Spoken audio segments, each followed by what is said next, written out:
আসসালামু আলাইকুম। বিএনপির ভাই বন্ধু এবং নেতাকর্মীদের কাছে আমার প্রশ্ন, আপনারা কি বাংলাদেশ জাতীয়তাবাদী মহিলা দলের কমিটি সম্বন্ধে অবগত আছেন? যদি থাকেন তাহলে আমাকে অবশ্যই কাইন্ডলি ইনফরমেশন করবেন যে এই দলের বর্তমান সভাপতি বা সভানেত্রী কে। আমার সম্ভবত এই দলের সভাপতি অথবা সভানেত্রী যাই ধরা হোক, আফরোজা আব্বাস ভাবি, মানে মির্জা আব্বাসের ওয়াইফ, সম্ভবত মহিলা দলের সভাপতি।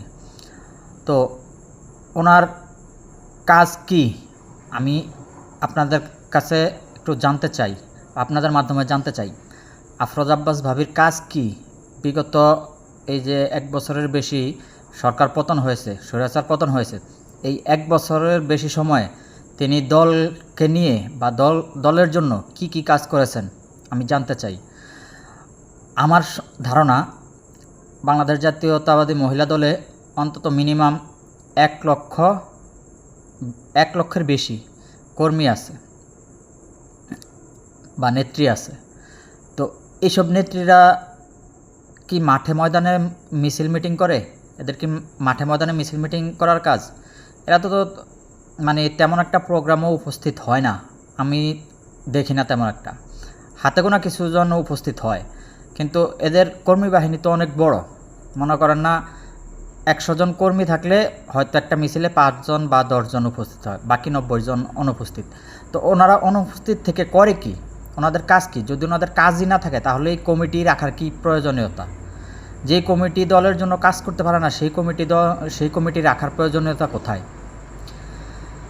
আমার হিসাবে এমন অপদার্থ কমিটি রাখার চেয়ে এসব কমিটি বিলুপ্ত করা উচিত, এবং পরিশ্রমী কর্মী যদি 10 জন থাকে 10 জন নিয়ে এই সংগঠন পরিচালনা করা উচিত।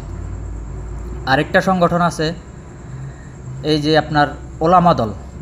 এই ওলামা দলের সভাপতিকে এটা অনেকেই জানে না, আমিও জানি না।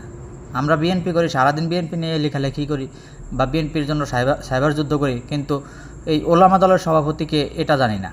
এখন কথা হলো, এই ওলামা দলের সভাপতি কিভাবে নির্বাচিত হয়? ওলামা দলের সভাপতি নির্বাচিত করা উচিত কোনো আলেম, হক্কানি আলেমকে, অথবা কোনো পীর মাশায়েখগণের হাতে ওলামা দলের সভাপতির দায়িত্ব তুলে দেওয়া উচিত। কিন্তু সেখানে কি প্রক্রিয়ায় সভাপতি নির্ধারিত হয় আমরা জানি না। তো এই যে যেই আছেন সভাপতি, ওনার টিমে যতজন সদস্য আছে, যত হাজার সদস্য আছে, তাদের কাজ কি? তাদের কোনো ওয়াজ মাহফিল বা কোনো প্রোগ্রাম তো আমার চোখে